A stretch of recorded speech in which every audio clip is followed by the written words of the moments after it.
Hello friends, आज इस video में हम पढ़ेंगे मगध के जो प्रमुख राजवंश हैं उसमें कौन कौन से हैं। तो देखो, हर्यक वंश है, शिशुनाग वंश है और नंद वंश। इन तीन वंशों के बारे में इस वीडियो में हम पढ़ेंगे। तो सबसे पहले बात करते हैं मगध के प्रमुख राजवंश। मगध के प्रमुख राजवंश।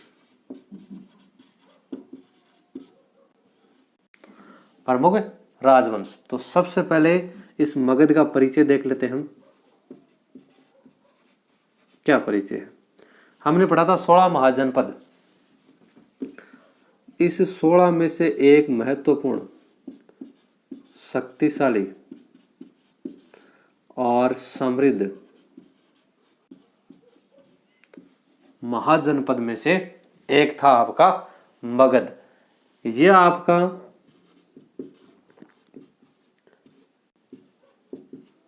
दक्षिणी बिहार स्थिति अगर देखें इसकी, तो जो दक्षिणी बिहार है उसमें इसकी अवस्थिति थी। अगर वर्तमान की इसमें देखें तो जैसे बिहार में आपका पटना और जो गया जिला है वो इसकी अवस्थिति को दर्शाता है। मतलब वर्तमान में जो ये है पटना और गया जिला, वहां पे आपका मगध राज्य जो महाजनपद है वो हुआ करता था, पटना और गया जिला के अंतर्गत। अब देखो इसकी भौगोलिक स्थिति।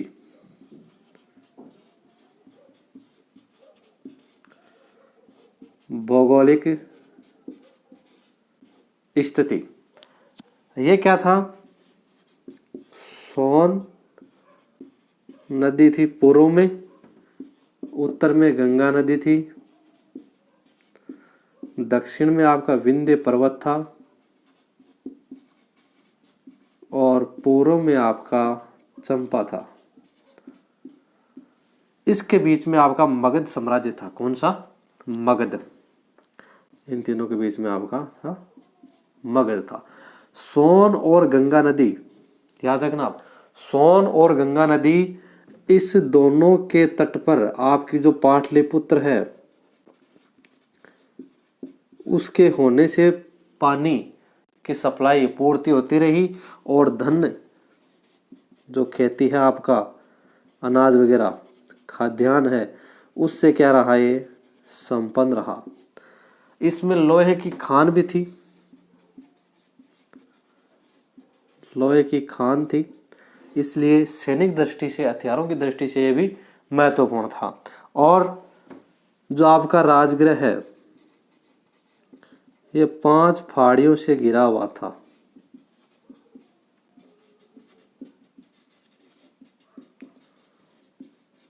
जहां पर हाथी ज्यादा पाए जाते थे। हाथी, इस हाथी ज्यादा पाए जाने के कारण उसको सेना में भर्ती करने में आसानी होती थी। तो यह था आपका भौगोलिक परिचय, स्थिति और मगध का परिचय। हम सबसे पहले पढ़ेंगे हर्यक वंश को। जो देखो, हर्यक वंश 544 ईसा पूर्व से 412 ईसा पूर्व तक। इसके जो संस्थापक हैं वो थे बिंबिसार।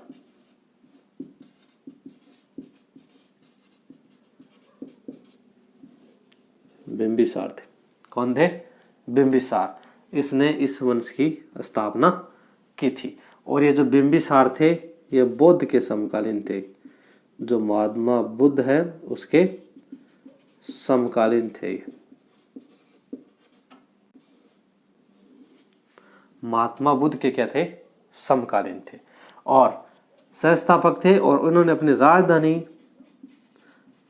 बात करें हर्यक वंश की, तो वो थी ग्रीवर्ज, फिर राजगृह है और फिर कालांतर में उदयन द्वारा क्या कर दिए थी? पाटलिपुत्र कुसुमपुरा आपकी स्थानांतरित कर दी गई। हर्यक वंश 544 ईसा पूर्वी से 412 ईसा पूर्वी तक। संस्थापक थे बिंबिसार बौद्ध के समकालीन थे और राजधानी गिरिवर्ष, राजगृह और उसकी पाटलिपुत्र थी। वो किस क्रम में चली, कहाँ कहाँ चेंज हुई, वो हम डिटेल से पढ़ेंगे। तो सबसे पहले ये देख लो आप, और इसके बाद में पढ़ेंगे हम बिंबिसार। अब देखो बिंबिसार,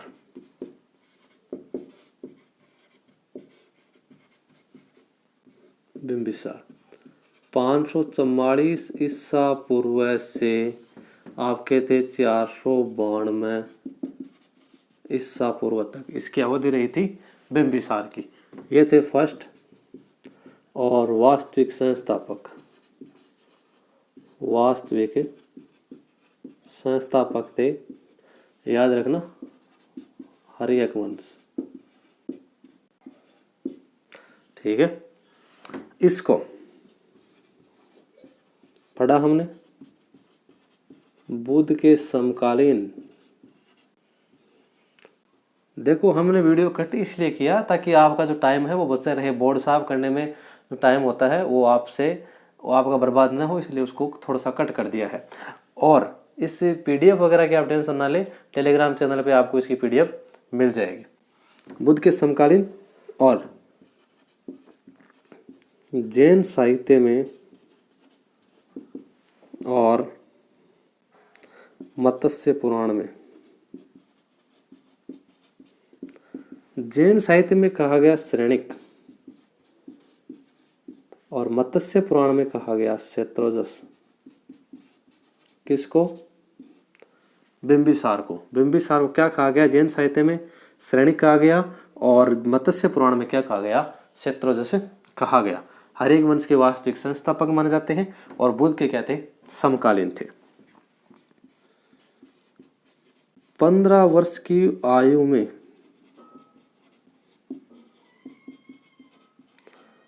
शासन संभाला। 15 वर्ष की आयु में क्या हुआ? राजगद्दी पर विराजमान हुए और 52 वर्षों तक शासन किया। किसने? बिंबिसार ने। और बिंबिसार ने क्या किया? अपनी जो प्रशासन की नींव है, अपने राज्य की नींव, राज्य की नींव है, वो वैवाहिक संबंधों के माध्यम से रखी। वैवाहिक संबंधों के माध्यम से इसने लगभग 3-4 शादियां की थी, ज्यादा की थी मगर जो इम्पोर्टेंट है वो देखते हैं। तो इसकी जो नींव है वैवाहिक संबंध, अपने जो आसपास के जो क्षेत्र थे उनसे उन्होंने वैवाहिक संबंध बना लिए। तो सबसे पहले बात करते हैं, आपकी पत्नी थी कोसला देवी, महाकोसला देवी थी, सॉरी,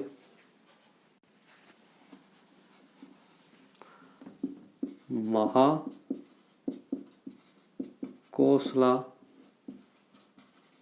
देवी। ये पुत्री थी कौशलराज की पुत्री, कौशलराज की पुत्री थी और बहन थी प्रसेनजीत की। प्रसेनजीत की क्या थी? ये बहन थी। उससे शादी कर ली किसने? बिंबिसार ने। और बिंबिसार को दहेज में मिला था काशी। क्या मिला? काशी दहेज में मिला, और जिसकी 1 लाख रुपए सालाना क्या थी? आय,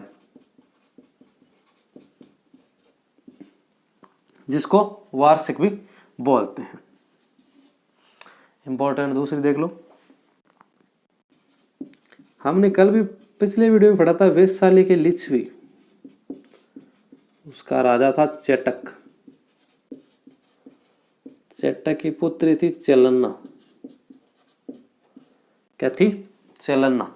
इस चेटक की पुत्री का नाम था चेलन्ना और इस चेलन्ना का विवाह किसके साथ हो गया? बिंबिसार के साथ। बिंबिसार के साथ क्या हुआ? इसका विवाह हुआ और इससे जो पुत्र प्राप्त हुआ उसका नाम था अजातशत्रु। उसका नाम क्या था? अजातशत्रु नाम था उसका। किससे, चेलना से जो पुत्र प्राप्ति हुई उसका नाम रखा अजात शत्रु। अब देखो तीसरा आता है एक और, वो थी पंजाब की राजकुमारी क्षेमा। पंजाब की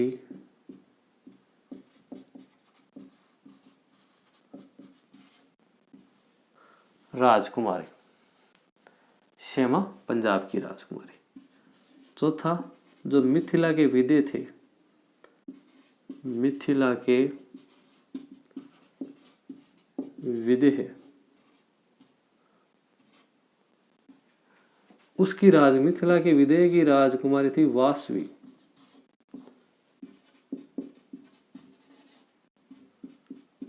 उससे भी क्या हुआ, उसका विवाह हुआ, वासवी से विवाह हुआ। महाकौशला देवी, कौशल राज की पुत्री, प्रसेनजित की बहन थी, उससे विवाह हुआ। दहेज में काशी मिला, 1 लाख रुपए वार्षिक आय थी काशी की। और दूसरी वैशाली के लिच्छवी जो चेटक की पुत्री चेलना थी, उससे विवाह हुआ और उसके पुत्र का नाम क्या था, अजातशत्रु। और तीसरी क्षेमा पंजाब की राजकुमारी थी, उससे विवाह हुआ। और मिथिला के विदेह है उसकी राजकुमारी थी वासवी, उससे क्या हुआ, उसका विवाह हुआ। ये थे उनके विवाह है, जिसके कारण उसने अपने जो साम्राज्य है उसकी नींव मजबूत की। आस जो पड़ोस के जो सेक्टर थे उससे वैवाहिक संबंध बना के मित्रता प्राप्त करके अपने साम्राज्य को क्या किया, शक्तिशाली उसने बनाया। अब देखते हैं थोड़ा सा आगे, इतना पढ़ा। अब क्या हुआ, इसने अंग को जीतकर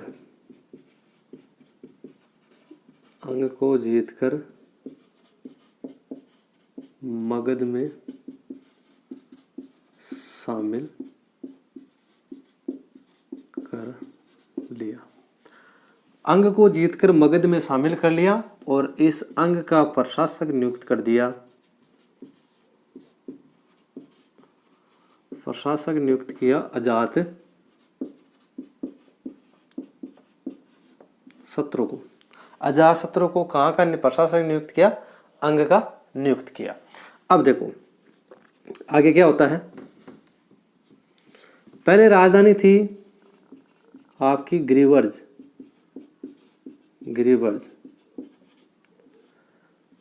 फिर लिच्छवियों के आक्रमण, उनसे बचाव के कारण, लिच्छवी के कारण गिरिवर्ज से राजधानी कहाँ स्थानांतरित कर दी, उत्तर दिशा में स्थित राजगृह पर क्या कर दी, स्थानांतरित कर दी। और फिर उदयन आया तो उदयन ने क्या किया, वहां से उठाकर उसको पाटलिपुत्र स्थानांतरित कर दी। तो वहां से इसको क्या कर दिया, राजगृह कर दिया। फिर देखो क्या होता है, एक अवंती का शासक। देखो जो इम्पोर्टेंट है एग्जाम की दृष्टि से वो ही पढ़ाया जा रहा है, बाकी फालतू का जो कचरा है वो आपके काम का नहीं है। अवंती के शासक था चंड फरगोत। ये उसके मित्र थे, किसके, बिंबिसार के मित्र। इसको क्या हो गया, पांडु रोग, समझते हो क्या, पांडु रोग, पीलिया। इसको पीलिया हो गया, इसलिए बिंबिसार ने क्या भेजा, अपने राजवैद्य को भेजा। कहाँ, उज्जैन भेजा। किसको, जीवक को। इंपॉर्टेंट है, कई बार बहुत बार क्वेश्चन पूछा जाता है जीवक के बारे में। राजवैद्य कौन था, जीवक। उसको उज्जैन भेजा, किसके लिए, इस चंड फरगोत की इलाज के लिए। और फिर एक अंत दिन क्या हुआ, 492 ईस्वी में, ईसा पूर्व में, अजात शत्रु ने इसका हत्या कर दी। किसकी, बिंबिसार की हत्या कर दी। किसने, अजात शत्रु ने, 492 ईसा पूर्व के अंतर्गत। अब देखो आगे क्या हुआ। अब बात करते हैं अजात शत्रु की।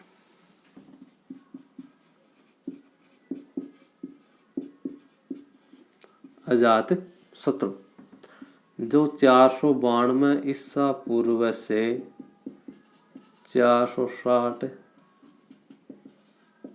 ईसा पूर्व तक उसका जो काल था वो 492 ईसा पूर्वी से 460 ईसा पूर्वी तक रहा था। किसका? अजातशत्रु का। उपनाम की बात करें तो इसका उपनाम था कुणिक। ये क्या था? जैन मत का अनुयायी था। जैन मत का अनुयायी कौन? अजातशत्रु जैन मतानुयायी था। और कौशल के जो प्रसेनजीत हैं, कौशल के प्रसेनजीत से इनका युद्ध हुआ। प्रसेनजीत से युद्ध हुआ और युद्ध में इस प्रसेनजीत की पराजय हो गई। प्रसेनजीत की क्या हो गई? पराजय हो गई। और फिर दोनों के मध्य क्या हो गया? दोनों ने समझौता कर लिया। इसमें अजातशत्रु की विजय हुई, प्रसेनजीत की पराजय हुई और दोनों ने आपस में क्या कर लिया? समझौता कर लिया। उन्होंने कहा कि जो प्रसेनजीत की पुत्री है वाजिरा, उसका विवाह है किसके साथ हो? अजातशत्रु ने। अजातशत्रु ने समझौता किया और कहा कि जो प्रसेनजीत की जो पुत्री वाजिरा है उसका विवाह है अजातशत्रु के साथ किया जाए। किसके साथ किया जाए? अजातशत्रु के साथ इसका विवाह किया जाए। तब जाके इन्होंने क्या? ये इसकी बात को उन्होंने माना। अजातशत्रु की बात को उन्होंने माना। अब देखो,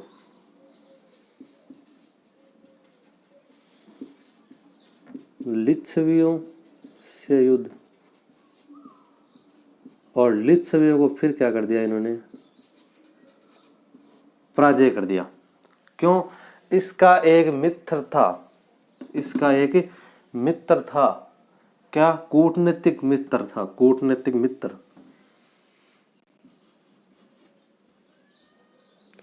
सॉरी,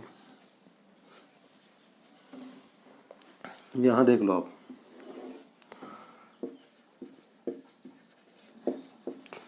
कूटनीतिक मित्र था इसका वस्कार। इस वस्कार ने क्या किया? इस लिच्छवियों के अंदर फूट डाल दी। क्या डाल दी? फूट डाल दी। उसके अंदर विभेद उत्पन्न कर दिया और लिच्छवियों के ऊपर क्या कर ली? इस अजातशत्रु ने विजय प्राप्त कर ली। किसकी सहायता से? इस वस्कार की सहायता से क्या कर लिया उन्होंने? इस पे विजय प्राप्त कर ली। अब देखो, इसका पुत्र था उदयन। इसका पुत्र कौन था? उदयन, जिसने इसकी हत्या कर दी। अजातशत्रु ने अपने पिता की हत्या की और अजातशत्रु के पुत्र उदयन ने इस अपने पिता अजातशत्रु की क्या कर दी? हत्या कर दी। उदयन ने कर दी। इस अजातशत्रु ने कुल 32 वर्षों तक क्या किया? शासन किया। 32 वर्षों तक शासन किया। किसने? अजातशत्रु ने। और उदयन ने क्या कर दी? फिर इसकी हत्या कर दी। अब देखते हैं उदयन के बारे में। इस उदयन के बारे में देखने से पहले हम देख लेते हैं जो लिच्छवियों से युद्ध किया कूटनीतिक वस्कार मित्र की सहायता से। तो क्या किया उसने? पहली बार एक तो रथ मुसल और महाशिलाकटक नामक हथियारों का क्या किया? उसने पहली बार प्रयोग किया। हथियारों का प्रयोग किया। किसने? अजातशत्रु ने। किसके खिलाफ? जो लिच्छवियों से युद्ध हुआ उसमें रथमुसल और महाशिलाकटक जैसे हथियारों को क्या किया? उसने प्रयोग किया। और इसी के समय जो सप्तकर्णी गुफा है आपकी, उसमें फर्तंबोध संगति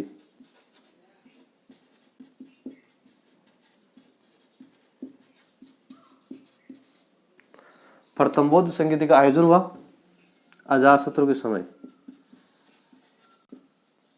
जिसमें आपका जो बौद्ध की शिक्षाएं हैं वो दो भागों में विभाजित हो गई, सुत्त पिटक और विनय पिटक में। कौन कौन सी? सुत्त पिटक और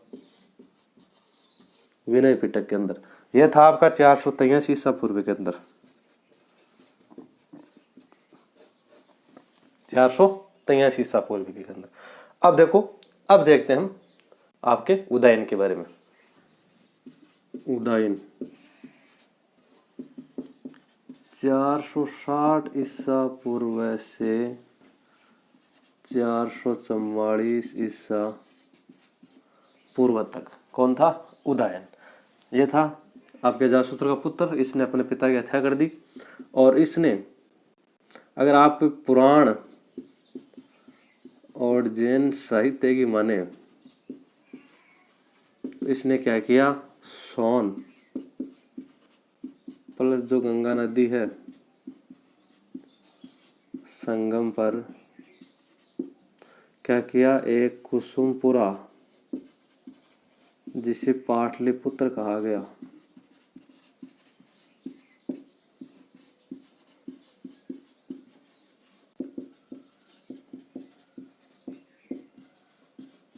नगर की क्या की इसने स्थापना की। किसने?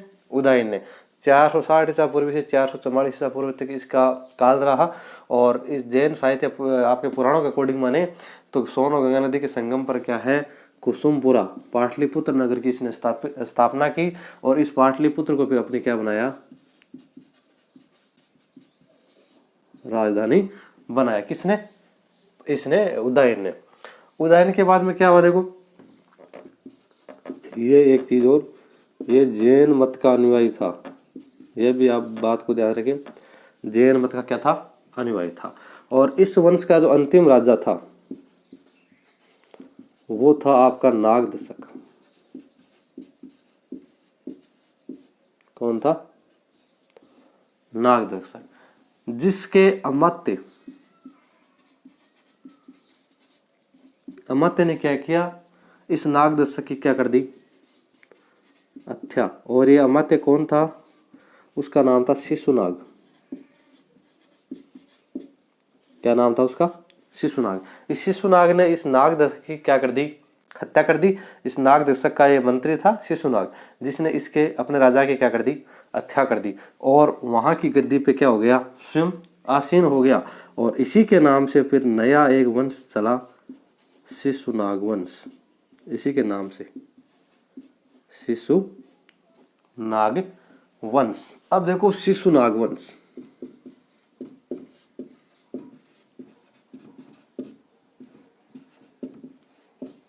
शिशुनाग वंश 412 ईसा पूर्वी से 344 ईसा पूर्व तक शासन रहा आपका शिशुनाग वंश का। 444 ईसा पूर्वी से 344 ईसा पूर्वी तक शिशुनाग वंश का क्या रहा, अधिकार रहा मगध पे। अब देखो इसका संस्थापक की बात करें तो वो था शिशुनाग, हमने पढ़ा अभी। संस्थापक था शिशुनाग और इसके नाम से इस वंश का क्या नाम पड़ेगा, शिशुनाग वंश रहा। अब देखो बात करते हैं सबसे पहले शिशुनाग की। इसका काल रहा 412 ईसा पूर्व से 394 ईसा पूर्व तक, 394 ईसा पूर्व तक शिशुनाग। इसने क्या किया, वैशाली को दूसरी राजधानी बनाया।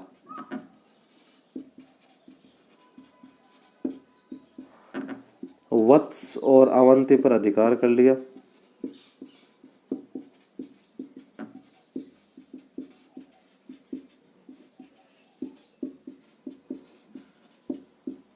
इसने वत्स और अवंती पर अधिकार कर लिया और वैशाली को क्या बनाया, अपनी दूसरी राजधानी बनाया। किसने?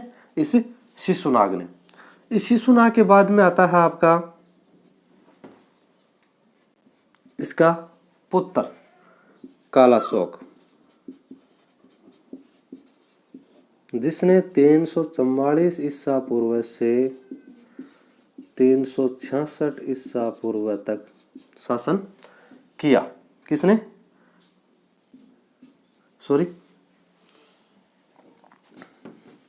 394 ईसा पूर्व से 394 ईसा पूर्व से 366 ईसा पूर्व तक कालाशोक ने क्या किया, वहां का शासन किया।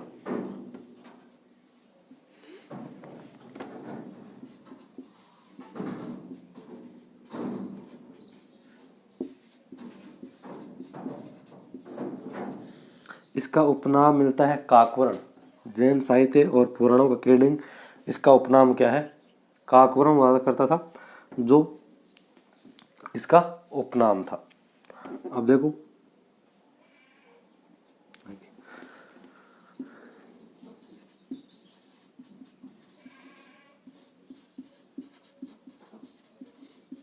इसने जो अपनी राजधानी थी, राजधानी जो वैशाली शिशुनाग ने दूसरी राजधानी बनाई थी, इस वैशाली से अपनी राजधानी को उठा के वापस कहाँ स्थानांतरित कर दी, पाटलिपुत्र।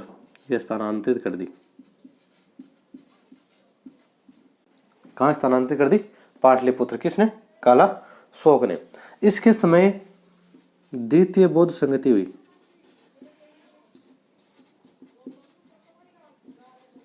द्वितीय बौद्ध संगति 383 ईसा पूर्व है। जो आपका बौद्ध धर्म है वो दो भागों में बट गया, स्थविर और महासंघिक में। देखो जो इम्पोर्टेंट है वही पढ़े, बाकी फालतू कचरा पढ़ने में कोई मतलब नहीं है। तो स्थविर और महासंघिक में क्या हुआ, परिवर्तित हो गया। स्थविर कौन थे, स्थविर वो थे जो परंपरागत नियमों को मानते थे।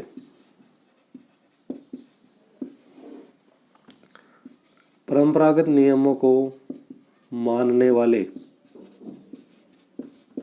और महासंघी कौन थे, जिन्होंने कुछ नए नियम और इसमें जोड़ दिए। कुछ नए नियमों के साथ, कुछ नए नियमों के साथ परिवर्तन। इसने क्या कर लिया, महासंघिक जो उसका दो भागों में बटा यह संप्रदाय था, इसने कुछ अपने धर्म में नए नियम जोड़ दिए, और जो स्थविर था वो परंपरागत नियमों को मानने वाला था। अब देखो कालाशोक, कालाशोक जो बाणभट्ट है, हर्षचरित्र, बाणभट्ट ने हर्षचरित्र लिखी है, आपको पता है, कई बार क्वेश्चन आता है हर्षचरित्र। इसमें इसने कहा कि इस जो कालाशोक है उसको क्या किया, महापद्म नामक एक व्यक्ति ने क्या कर दिया, चाकू मार के उसकी हत्या कर दी। यह तो कहता है बाणभट्ट, लेकिन जो आपका महाबोधि वंश है,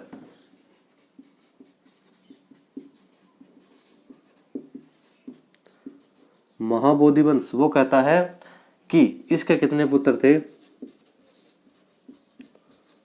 10 पुत्र थे। वो ये कहता है कालाशोक ने कुल 32 वर्षों तक शासन किया।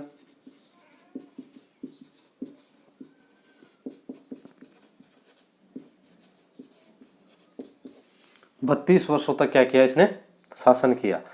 इसके बाद में आपका जो नंद वंश है उसकी शुरुआत होती है, तो वो देखते हैं वो कब तक आपका हुआ था। चलो देखते आगे। अब है नंद वंश।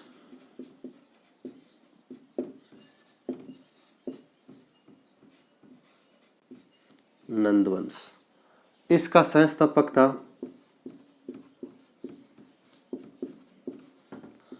महापद्म नंद।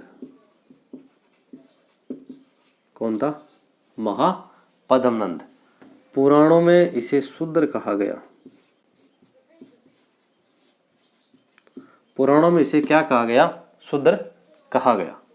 किसे, महापद्म नंद को। इसको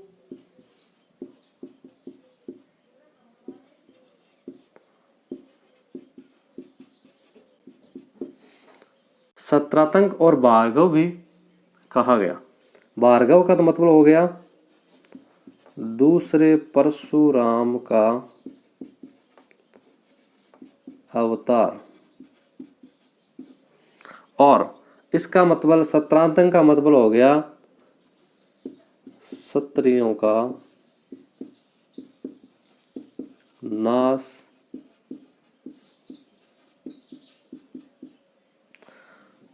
सत्रांतांक। इसने एकराट व एकछत्र, एकराट व एकछत्र की उपाधि धारण की थी। किसने? महापद्मनम ने एकराट एकछत्र की उपाधि धारण की। भार्गव और महासत्रांक, इसको महासत्रांक भी लिख लो आप। महासत्रांतक क्षत्रियों का नाश करने वाला और भार्गव दूसरे परशुराम का अवतार कहा गया। एकराट और एकछत्र की इसने उपाधि धारण की। पुराणों में इसे शूद्र कहा गया और संस्थापक था महापद्मनंद। अब देखो, जो खारवेल का हाथी गुम्फा आपका अभिलेख है, अभिलेख है, उससे क्या चलता है? कलिंग विजय का पता चलता है। इसकी कलिंग विजय का पता चलता है। इसकी कलिंग विजय का क्या चलता है? पता चलता है खारवेल के हाथी गुम्फा अभिलेख से। इसमें ये क्या किया? कलिंग से एक जिनसेन की प्रतिमा भी उठा ले आया था महापद्म ने। जिनसेन की प्रतिमा कलिंग से। कौन? महापद्मनंद जिनसेन की प्रतिमा भी उठा लाया था। कहाँ से? कलिंग से। और यहाँ पे इस कलिंग के अंदर एक नहर का निर्माण भी इसने करवाया था। नहर का निर्माण भी इसने करवाया था। किसने? महापद्मनंद ने। बताया जाता है कि इसके 8 पुत्र थे। किसके?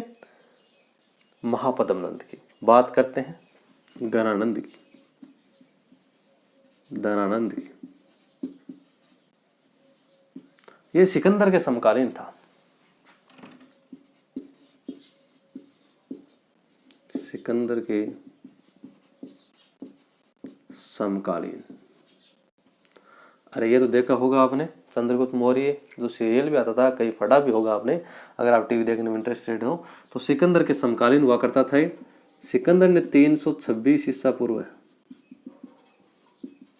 326 ईसा पूर्व जो पश्चिमी उत्तर भारत है अपना, पश्चिम सेक्टर का,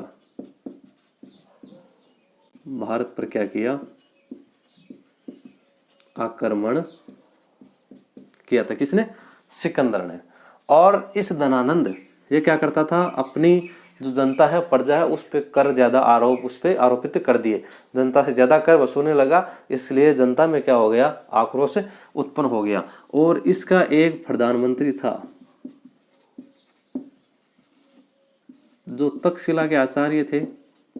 तक्षशिला, पेशावर, रावलपिंडी हमने पढ़ा है। तक्षशिला के आचार्य जिसको आज दुनिया जानती है, चाणक्य। चाणक्य, इस चाणक्य का क्या किया? इस धनानंद ने अपमान किया। और अपमान करने पर धनानंद ने अपनी जो शिका समझते हो, जो चोटी, अपने जो बालों की जो चोटी बनाई हुई थी वो शिका, उसको उन्होंने खोल दिया। कि उस चाणक्य ने कहा कि धनानंद, जब तक मैं तेरा विनाश नहीं कर दूंगा, तेरे साम्राज्य का विनाश नहीं कर दूंगा, तब तक ये शिका मैं नहीं बांधूंगा। किसने कहा? ये चाणक्य ने बात कही थी। फिर चाणक्य ने के इसका एक शिष्य था चंद्रगुप्त मौर्य।